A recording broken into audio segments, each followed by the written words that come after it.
intensifier le pillage des richesses congolaises. Regardez bien la chronologie.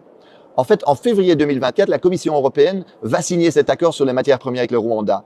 Et à peine 2 mois plus tard, en avril 2024, le M23 occupe la localité de Rubaya, qui représente 15% de la production mondiale de coltan, minerai stratégique. Chaque mois, aujourd'hui, 150 tonnes de coltan passent de là-bas vers le Rwanda, dans les mains, sans doute, de multinationales. Le vol et le pillage, c'est ça l'impérialisme concrètement aujourd'hui.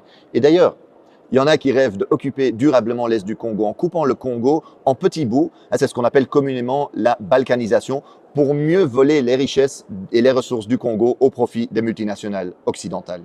Dans le Financial Times, l'expert Jason Stearns est clair. Cette guerre pourrait se terminer relativement rapidement. Il rappelle qu'en 2012, en fait, le M23 avait été battu. Et ce n'était pas seulement à cause de l'action de l'armée congolaise et de ses alliés du Sud, qui avaient battu militairement le M23. C'est aussi parce que les soutiens internationaux du régime rwandais avaient suspendu son financement.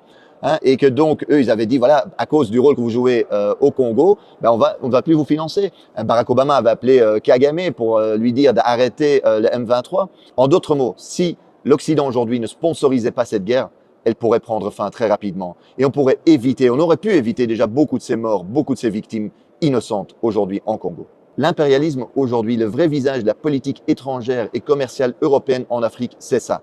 Et quand la Russie envahit l'Ukraine, l'Union européenne parle du droit international, à juste titre. Mais quand son allié rwandais viole la souveraineté congolaise, commet des massacres, elle soutient. Comme quand Israël occupe la Palestine, le Liban, la Syrie, l'Union européenne se range du côté de l'agresseur.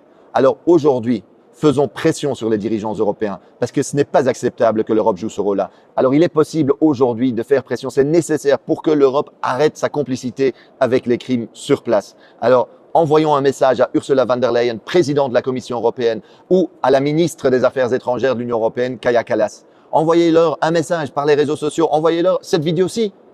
Et en plus, mobilisez-vous dans la rue parce qu'il faut mettre la pression sur nos gouvernements aujourd'hui.